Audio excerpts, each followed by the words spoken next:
Hey free-to-play gang, welcome back to another video. Now, a lot of players are stuck at floor 110 and I am as well, so for the Wither Messenger, this is probably going to be like the biggest bottleneck for the time being. And it is extremely difficult to defeat this, but thanks to Puck, he gave me a really good idea as to how we can build a team that might be able to defeat the Wither Messenger. It's gonna be a little bit expensive because you're gonna be needing certain Espers here, like an R2 Yuntron minimally. And I think it does help a little bit that you have an R2 intisar as well. So let's take a look at why this is the case. Now, intisar is gonna be probably one of the most important Esper for this lineup, maybe. So, Transmit Virus, she actually has a true damage kit to her portion, which is highly looked over. Highly overlooked. So the true damage that she can do is actually 3% of the boss's HP, triggers one time per turn. It is actually an insane amount of DPS, and the rest of our Espers, let's just go through their stats real quick. I feel like we may have to run this several times, just so that we can ensure that we finally get the win, and hopefully it doesn't take me like way too long because I don't want to have to sit here and like keep repeating myself all over again. Okay, so anyway, here are all of my stats.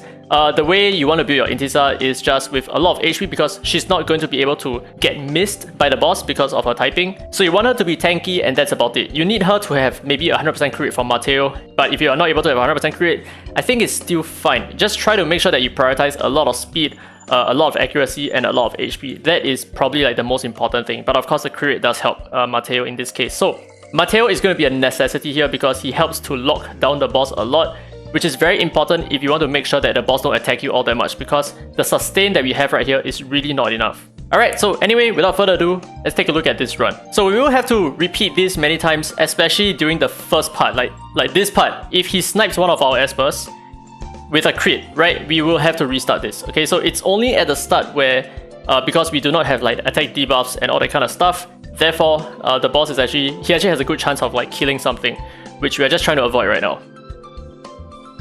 Okay, so none of our Espers died, which is perfect. And our intisar nearly died, which hopefully wouldn't be an issue. So look at this, right? Take a look at when intisar takes a turn over here. Look at the damage that she's dealing, 500,000. And mind you, this is during the phase where the Wither Messenger has 300% defense as well. And that is like when he's not locked on. But when he's locked on, he loses that 300% defense. But the thing is, insane. Her DPS output is just frankly insane. Like no one actually thought about this, except for the guy, of course, Puck, who introduced this to me. And huge shout out to you, man. This is amazing. I do feel like we have a really good chance to win, even though we have only 63 turns left to beat 77% of his HP. I think we still can do it. We just need to make sure that our RNG lands perfectly. So when the boss attacks us, we need to counter attack. Like we need to have a lot of avatar procs so that we can put him closer to the lockdown status again, which is like when he attack now, hopefully, just hopefully, we get the counter attack. And of course, very importantly, intisar brings the attack debuff and she also lengthens the debuff on the boss. Oh my god, only one counter attack and it's only from Elaine. Oh, mad rip. That really hurts a lot. So the fact that intisar can extend debuffs is amazing because the last time I brought up the use of Camille for extending debuffs on her first skill. Right now, intisar is able to just do it perfectly fine, right? Her second skill allows us to extend the debuffs on the boss. So right now, we have another 58% more HP to go.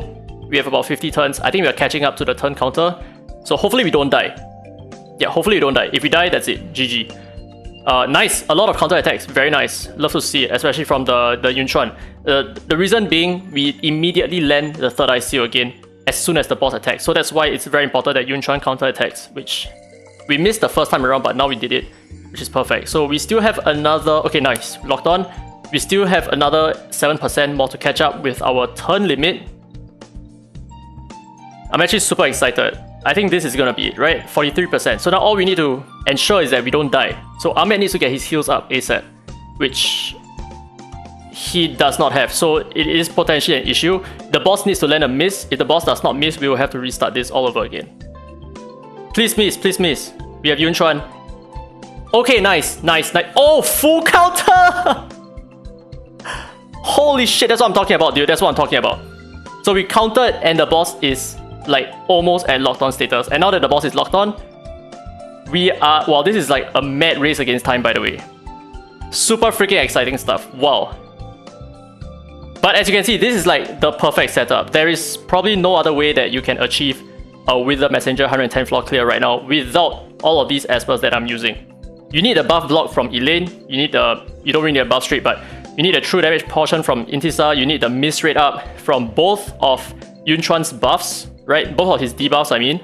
And Elaine also has the miss rate up on her Night Goddess status. When she's in the Night Goddess status right now, the boss actually has extra miss rate. So we just need to pray hard that the boss don't kill anything right now. This is like the peak period right now. Please don't kill anything. Okay, yes, we win. Holy shit, nice counter attack. Nice counter attack. Very, very nice. Very freaking nice. Very freaking nice. Come on, we can do this. We can do this. We can do this. Come on. Put it on lock on. Put it on lock on right now. Put it on lock on right now. Come on, please. We're there. We're there. Yes. Freaking hell, GG. We did it. Oh my god, 110 floor clear. Oh wow. What the heck? I didn't say what the heck, I said what a heck. Which is what Intisar is. Let's take a look at the DPS spread. Holy freaking shit, I have to take a screenshot of this. Just give me a second, okay? I have to take a screenshot of this. It is what it is. Okay, so let's take a look at the DPS spread. Intisar? Insane, this is freaking crazy, dude. This is really, really good stuff. So, wow, we got super lucky. Just one single run, I did it on the spot. So you guys can kind of like copy this as well. Now the thing is, you may not have all the Espers that I have. So if you do not have an R2 Yunchuan, it's still fine. Just use Alice. So Alice gives you the speed up buff as well, gives you additional turns. It's not going to clear 110 because I've tried many different comps right now. And I think this is probably like the most solid comp. If you do not have Mateo, it's going to be super hard, but that does not mean that you can't climb other floors. So if you're stuck on like 60th floor or something like that, using the Intisar is still going to help you out dramatically. Now, the reason why I say that it's quite important to have Intisar at R2, oh my god, the floor continues as well. The reason why I say it's important for Intisar to have R2 is because whenever she attacks with her first skill, when she is not with stealth, she would actually launch a pursuit attack with her third skill, which puts her back into the stealth state. And the reason why you want her to be in the stealth state is if Intisar has stealth, she will then do the true damage portion. So it's very important that you have her in stealth perpetually as much as possible, which is why I also have her on the Astralis set. So the point of the Astralis set is just to hopefully, you know, get her to spam a lot more often so that she can do a lot more true damage every single time she procs Astro. So when she procs Astro, she can do like, you know, up to like 1.2 million or 1.3 million at times. So hopefully this video helped you in any way whatsoever. If it did, don't forget to give a thumbs up. It really helps the channel, and subscribe for more Dislyte content. Now with that said, this has been Free to Play, and as always, I will see you in the next video.